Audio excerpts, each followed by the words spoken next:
padri ineno ka padri ma ai Catholic nitie podruok moko mitero gi proper training mar leadership. Ok en ng'ama wuok kanyo to kinyo chako yalo.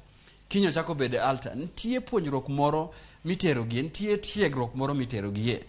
Kia kanyo as a politician to kendo ana aginene gima panelist wacho, my co-panelists wacho gima ber ni ndalo moro ne adwa vae position Cleophas Makibra by election. To ji ok ong'eyo ni leadership, especially jo od bura, nitie process mitero gie. To wacho ni pend chike, especially chapter 6, wacho gimiluongo ni leadership and integrity. To kapok idhi nomination a party, nitie gik mikwaye. Tachiel gik mikwaye en certificates, academic qualifications. Mabe nyaka iterongi ng'iri level miri mar somo ni ochopo kanye. Mar ariyo gima gidhi kwaye is clearance form mar AACC. Irango ni nitie ndalo moro mane isebadhiri e iye ka. Nitie ni mayo ji gik moko, nitimo gik makatibo ko ir weche ni gik maber, mago gik mirango manyaka iter certificate of clearance from Ethics and Anti-Corruption Commission. Help be nyaka iter loan, kech be loan be opuoji. Koro nyaka you have to clear mondo iber kanya. Lakini gima osetimre clear first ma yie mondo awach ni. Problem masani wasebedgo etendwa ka obed leadership position mar National Assembly kata Senate.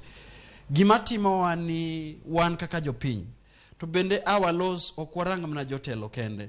Yieno be warang joma yierogi. Ke jotelo gi ok giwuok kamoro, ok giwuok e planet moro, giwuok mane kuomwa kaendi. Koro jotendwa gi wan kaka jopiny ere be wakalo gi integrity test kaka jopiny. Be mago be gik manyaka orang kawuono nyaka lose. Jogi ok yudre parliament. Nitie process magikalo mondo giyudre parliament. To process magikalo en manwan kwa migi ang'o? Kwa migi kura. Bende kwa yien gin un koro dhiuru mondo represent wa. Ineno ka pend chike leadership integrity no bedo watered down. Ne nitie gimoro mar leadership integrity mane dwaro ni wabunge duto nyaka produce certain certificates mondo ka yien gi proceed a political party nomination. Tirango ne gi gang up magidhi gi golo qualification moro mar leadership in integrity chapter. Te shida ma wan go nyaka sani. Iyudo ka moko obedo mentioned corruption, iyudo ka moko na otimo chike moko mabe, pigine jo piny oyierogi. Koro ma shida ma wan go mabe nyaka orang kawuono to leadership. Ne nitie nikech penja ka watieko. Ni penja to democracy moves, projects mwatimo gi leaders mo engage go. Engage gi leaders mopogre Africa ka.